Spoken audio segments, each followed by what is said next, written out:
Welcome back to What Arty Noobs for General Disturbance. This is the Hummel, the Tier 6 German SPG. It's located on the assault team on Erlenberg Assault, and it's under the command of talon1958, and this is his first submission for this week's line. Yes, unfortunately, Angelina won the last one with her first class and Confederate, and well, Talon didn't get a look in, I'm afraid. Game on. Actually, it was the first class that Angelina got. She didn't get a Confederate, but her score was high enough that I'm afraid Talon wasn't able to beat her. And she got the lie-in on Sunday morning, and well, Talon reported that he was already on his third cup of coffee, or was it 3 o'clock in the morning when Remy woke up and he had to get out of bed and chase after him. Okay, he's got the 15cm howitzer, which is capable of 480 alpha with the standard HE, and that's what he's using. It penetrates 38mm of armor, and it's got a standard reload time of 25.31 seconds. But Talon's knocked that down to 20.5, which means he's got a fairly fast reloading Arty. First target comes into sight, he fires a round in and lands a shell next to the Eagle 7. That's, of course, the tank that took on the Panther or Cologne Cathedral. It's a T26 E3, actually, I think they're Pershing. And it's got a 90mm gun, which is why it could take on the... oh, we've got a direct hit with that one, 97. It's why it could take on a Panther tank and devastate it with just 2 shots. In fact, I seem to recall the first shot actually hit the vehicle and smoke started coming out of it straight away, and they hit it again, and then the crew started abandoning the tank, and they got out fairly quick because that Panther couldn't stand more rounds hitting it. T29, American Tier 7 heavy tank. He's not the stock version. He's got the wings, the rangefinders on the sides, but he just took a direct hit. We don't know how much damage he did because he went unsighted immediately afterwards. But there's a tank with fairly thin armor. That's a Challenger, which is basically a Cromwell with an upgraded turret. And I think normally they have a 20-pounder gun, but they can have more, the better. Direct hit, 181 off that one. That was a good shot. We've got tanks nearby, so I think that Challenger is probably going to have to vacate that spot, and if he doesn't, he's going to get wiped out. Got an SU-100M1 closing in on him. There he is. And yes, the SU-100M1 finishes him off with just 1 shot. Okay. Going quite well so far with 3 tanks up on the enemy, and we've managed to make it to the midway point, but we are ignoring the east side of the battlefield. The enemy seems to have got a Crusader up on top of the hill next to the windmill, and a KV-1 is trying to push on the city boundaries, but he won't be able to get any further because we've got a large number of tanks at the midway point near the bridge. In fact, it appears that he is taking fire from one of our mediums who's actually gone up the east side. Oh, and a lovely shot there. Didn't come from Talon. That was a Su-122, the Tier 5 Soviet SPG, who actually is the second Arty on our team, and he managed to get a round in which splashed the KV-1 to death. Okay, Talon's loaded, ready to go. You can see he's only carrying HE, and the reason for that is that if you use HE, you can get stun. If you don't use HE, you can't get stun, and stun is vitally important if you want to get a high ranking or a mastery on your game. Most people think, oh, well, I can just do it with damage. No, it's not possible to do it all with damage. You absolutely do need some stun assist as well. Talon was thinking about crossing the water. Not really advisable with this vehicle because it's only 42 kilometers an hour. And of course, you have got a fair bit of water to get across there to get shots on the enemy, to get onto the island, and that can be a bit of a problem because if you can't get across, you will drown. Rounds out in 229. He did stun him, but didn't get close enough to do any damage. But the enemy Arty's just been spotted. It's the M41, but he's unfortunately out of range and also round the other side of the castle.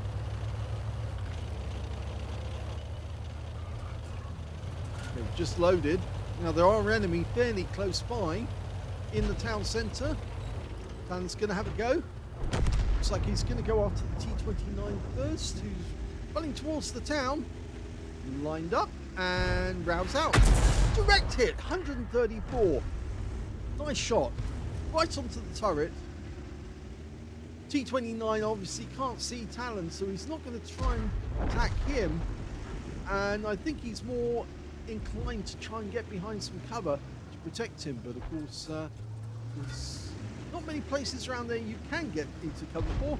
Oh, Talon fires that one in. Oh my gum, he got it over the house and into the T-29 for another 197 and some more stun. Our Porlac tank at this moment is opposing that T-29. Of course, the Porlac tank is a tier 6 and the T-29 is a tier 7. Talon can hit him from here. Rounds out. Direct hit again, 108. Porlac's falling back. He doesn't want to get hit by the 105mm gun on that T-29. And now the T-29 is taking rounds from a T-3485 to his south. And he's gone. In the end, it was the T-3485 that got him in the kill. Now we've got an M10. Oh, he's just gone. That means there's only 5 enemies left. They've got one T-29 in the town centre. And the rest of the enemy are on the east side of the map because everybody on this side of the map has been cleaned out. Talon's going to move up so he can get to a position where he can fire on that T-29 and the enemy in the northeast corner of the map. He's having a good game so far. About, well, not quite equal amounts of damage and stun assists, but because he has been a bit down on the stun. But I'm sure he can rectify that if he can hit some of these tanks. And he's going for the T-29 first. Rounds out. Looks good. It is good. He landed that one on the gun mantlet. You can actually see the yellow marks where the shell landed. It's important to hit the enemy tanks and cause module damage if you can. Ideally, you want to hit the part of the tank where the armor is weakest. But most of the time, Arty players will just try to get any damage at all. Of course, it takes a long time for Arty to reload, far longer than tanks do. So we need to make sure that our hits actually do count. Now, Talon's slightly out of range of that enemy tank, the G2, over on the other side of the map. So he's having to move forward just a little bit. He's going to go back to the aim. Now he can hit him. You get a flattened reticule when you're out of range, but then you goes ovoid when you're in range. Oh, he just splash killed the G2. Yep, the G2 suddenly appeared when his shell arrived. And did he get the kill? Yes, he did. Okay, so there are only 3 enemies left. They've got a Dickermax, an M10 RBFM, and a Hummel. They're all in the northeast corner of the map. Everywhere else has been cleaned out. We've got 2 minutes left in the game. There's the M10. He's going to try and fire on this guy. He's got an open top tank destroyer. Now, if he can get a round into this guy, he can wipe him out with just 1 round. But our teammates in the Hellcat got him first. Now, Talon's going to have to move now. He's just too far away from the enemy. Just the Hummel and the Dickermax left. Dickermax is much closer to their cap area, which means the Hummel's probably way over in the east end of that area. And the Dickermax just died, taken out by the AT2. And that means all we're looking for now is the enemy Hummel. Now, more than likely, he's an inexperienced player, which means that he probably won't have the stock gun like Talon. Talon would know, and does know very well, that the stock gun is a much better howitzer than the Top Gun. Top Gun has the range, but the stock gun has the accuracy. And that's what makes it so much better. Yes, he has got the Top Gun. Rounds out. Oh, and that's a kill for Talon. He got the last one of the game.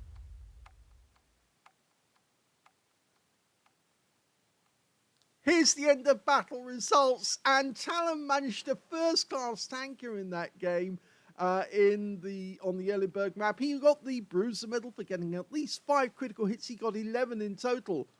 And his win rate from that game was 2,167, which is very good indeed. And he says, now that's what the P stands for. P for propelled. And you can see that Talon drove from the south end of the map all the way to the north. He's not your standard Arty sitting at the back of the map, not doing anything except shooting at the enemy at long range. No, he's mobile Arty. And like most What Arty Noobs members, we do move about. Because obviously, if your enemy's further away, you have to get close to them to get hits on them. Plus, of course, you can get better angles on the enemy, and that means you get more direct hits. So let's have a look at team score and see what Talon managed to get. Well, he didn't get the highest damage in this game because that went to one of the T29s on the enemy team. Got a high caliber for 2,687 hit points. Second highest damage was the Hellcat on our team with 1,824. And the third highest damage went to the SU-100M1 with 1,713. You can see that Talon got 1,228 hit points, which puts him a little way down the table. In fact, there's 2 members of the enemy team above him and 3 members on his own team, which means he's definitely in 6th place. When it came to kills, though, he was actually in 2nd place because the Hellcat managed 3 kills, the SU-100M1, Talon, the VK28-01105, and 3 members of the enemy team, their T29, their Hummel, and their Dicmax, all managed 2 kills apiece. And when it came to base XP, he's in 3rd place because the high scorer was the Porlac tank with 827, mainly down to the fact that he was tier 6 and he was attacking tier 7 tanks. He got a Confederate and 827. 810 went to the Hellcat and 787 went to Talon. He fired 15 rounds, a good fire rate for this game. In fact, actually a 10-minute game, but he was firing a lot during that game, making sure his shells were counting. He got 6 direct hits on the enemy. Yep, that's accuracy for Talon. He's a very accurate player. 13 splashes as well. 1,228 hit points, all of it at more than 300 meters. He damaged 7 of the enemy, killed 2, and did 652 hit points of damage assistance, plus 445 hit points of stun assist of 11 stuns. He earned 40,424 credits on a premium count, and after ammunition resupply took away 32,849 credits profit. 1,180 XP for the battle, 8,031 for completing a mission, and 9,211 experience points altogether. So a great game by Talon, puts him in the lead straight away, and now Angelina has to respond, and I'm afraid she has already, yes. This morning I got up, I saw this replay last night, I put it in the queue to be done. I got up this morning and Angelina had already responded with her replay. So let's have a look at that one right now. And here's the next replay, and Angelina is playing the 212A, the tier 9 Soviet SPG, and she's on the southwest spawn of Highway. Well, look at those marks on this vehicle. Yes, Angelina's had a lot of kills, a lot of games, and a lot of ace tankers on this vehicle. She is really rocking it. 2 marks of excellence on the barrel, 3rd on the way. She's going to the aim. Now, it's a tier 10 game with tier 9 tanks in it, so she's going to be up against some serious opposition. But of course, there's serious rewards as well. If you can hit the enemy and get good damage on them, you can make a lot of credits. All Char Future for tier 9 French medium. Lines it up. And she fires the round in, but he's already gone from that spot. That was unfortunate. Meanwhile, we've got an enemy Lion trying to come in from the northwest corner. He's getting under the ridgeline there, which means that our guys would have to go over the ridgeline to get shots on him. He's now trying to come round to get shots. Oh, and he's taking fire. Angelina's loaded. She's getting ready. Rounds out. Looks good. Very good. Direct hit. 410 hit points. And she's getting stun assist straight away. Now, she sees she's changing position. There's 2 Arty on the enemy team as well. 212A and an M53, M55, just like her team. Her teammate in the other Arty has actually gone up on the hill. But Angelina's moving it around. You see that shell hit the lower plate. It's the yellow mark. That's where it hit. Meanwhile, he's out of the game. So now we have to go for the Centurion Action 10. Angelina lines it up, works out where he's going. She's ready to go. Rounds out. Direct hit. 376 hit points. It tracks him. Holds him in place. Our guy's moving her down towards this little village. First one to arrive is the Leopard prototype, but he doesn't fire on the Centurion Action 10, and he hasn't got any stun anymore. But Angelina's probably going to rectify that very shortly. No, he's gone. He's out the game. But an enemy 121B was seen in the vicinity of that area, so he might still be around.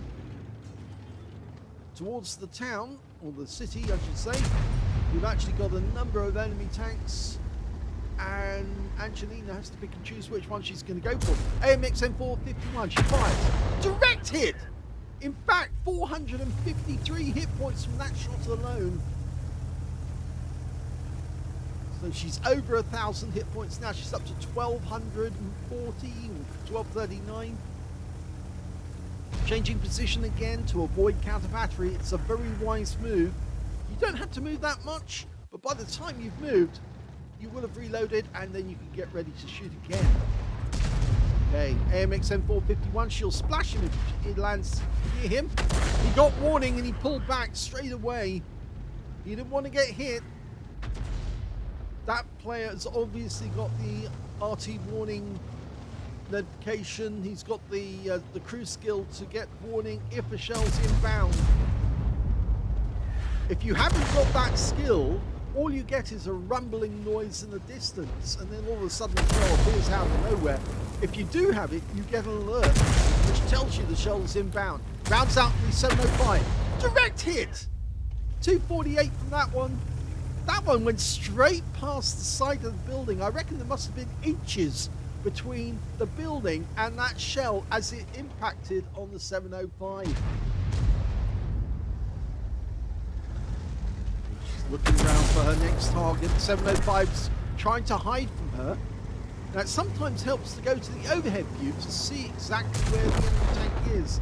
The 705 just nuked our T-110E5. Angelina manages to stun him and land a shell near him, and she did stun our IS-7 at the same time, but the IS-7 got the kill on the 705. He's out the game, so she did help.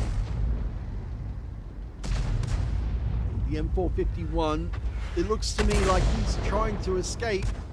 Our M53, M55 just landed around next to him. I think Angelina's going to do the same. Rounds out. Yes, she got the kill. She got him. He was still there, and the shell landed right on top of him. A blind kill. It looks like we've conquered the town as well now, and, well, we're 6 tanks. No, we're 7 tanks up on the enemy now. This game is definitely going in Angelina's favor. Waffenträger auf Panzervier, another kill. A 121B, he pulled back. He was a lot further up, but he's dead now. Literally, they're being torn apart bit by bit. Apparently, there's a Jaegeru somewhere over in this tree line. We don't know precisely where he is, but we will find out very shortly, because we've got a Leopard prototype looking for him, and he's found him. He's in the cap area. Okay, Angelina lines the shots up. She wants to put some stun in this guy. Rounds out, long shot, long distance. And Angelina wipes him out because he got hit by multiple shots. And Angelina claimed 305 and another kill. She's now got 2 kills and she's looking to take out the enemy Arty. Well, the M53, M55's gone down, but she's now looking to try and take out the 212. She marks the target for her teammates, lets them know she's going to fire at it. She's going to be stunning this guy momentarily. Rounds out, long shot, long flight time, direct hit, and he's gone. And that leaves just the gorilla as the last enemy tank, and he's being pulverized. And here comes the ram kill. Oh, and the IS-7 gets the ram kill that wins the game. Well, that was an exciting battle at the end. The enemy were just falling like one after the other, and Angelina was getting kills as well, getting nice shots on the enemy. She managed to get a first-class tanker exactly like Talon. She also got a bruiser medal just like Talon, but she only managed to get 6 critical hits in this game, whereas he got more. But the difference is that Angelina's got a higher win 8. Yes, her win 8 is 2,544, whereas Talon's was only 2,167. So sadly, well, nicely for Angelina and sadly for Talon, that puts Angelina in the lead straight away. And yes, she says she's getting used to these lines. So yes, I think Talon's going to have to pull something out of the hat, possibly even an ace tanker if he wants to get the weekend lion next weekend, because that would win the contest straight away if, the moment he gets the ace. But I wouldn't put it past Angelina getting an ace in the next couple of days, because if she carries on performing like that in the 212A, yes, I think an ace tanker is very likely on the cards. Anyway, let's have a look at the team score. Well, she didn't get the highest damage in this game. Unfortunately, that went to the T110E3, who actually only got a cool head in the steel wall. He managed to get 3,928 hit points, but that wasn't 20% of the enemy hit pool, so it wasn't a high caliber. The second highest damage was the Centurion Action 10 with 3,148, and the third highest damage was that Leopard prototype who was doing a fair bit of scouting. He got a Confederate and 3,078 hit points of damage. Angelina managed to get 2,270 hit points of damage. There were 2 members of the enemy team who were ahead of her and 3 on her own team, which puts her in 6th place on damage. Well, when it came to kills, she's in 2nd place because the IS-7 managed 3 kills, Angelina managed 2 alongside the Leopard 1, the Lion, and the M53, M55 on her own team. And nobody on the enemy team managed to get more than 1 kill. In fact, only 2 of their team managed to get a kill at all in that game. When it came to base XP, Angelina's in 3rd place. The Leopard prototype, because he was doing that scouting, we can see here, he did 2,143 hit points of scouting in that game. A very good game for him. And he's the only player to get over 1,000 base in the battle. 956 went to the IS-7 and 947 went to Angelina in 3rd place. She fired 10 rounds from the 212A. She got 7 direct hits on the enemy and 11 splash. Just goes to show how accurate she is with this howitzer. She really does like the 212As. I've seen lots of replays in it. And just like Talon, she takes the time to dial in on the target to make sure she gets an accurate hit. 2,270 hit points of damage, all of it at more than 300 meters. She damaged 7 of the enemy, killed 2, so, well, missed out on getting a Confederate. If she'd actually got slightly less kills, I think she might have actually got the Confederate. I think we can just check to see who did get the Confederate in that game. It was the Leopard, of course, and the Leopard got 7 and 0. So she had to match 7 and 0. So it's those 2 kills that prevented her getting the Confederate, but I think they also bumped her score up, so she actually got the high win 8 on that one as well. 1,309 hit points of stun assist off 8 stuns. And on a free-to-play account, Angelina earned 26,351 credits for the battle, 15,000 for mission completion, 41,351 altogether, and after ammunition resupply took away 22,251 credits profit. 947 base XP times 2 for the first victory, 758 for completing a mission, and 2,652 experience points altogether. So I'm not sure that's a checkmate, because obviously checkmate would mean that she's won the game. She hasn't won it yet. Talon could come back with an ace tanker and win the game outright, but it certainly puts Talon in check, and now he has to get out of check in order to keep the fight going. And that means he has to come up with something better than a first class and a bruiser medal. Say a first class, a bruiser, and say a Confederate, or something like that. Or maybe an ace tanker will win it outright. We'll have to find out, because the replays will be coming in later on during the week. I hope you enjoyed this video. If you did, please give it a like. Do subscribe to our channel. Leave a little comment down below, because it feeds the algorithm. And thank you for watching.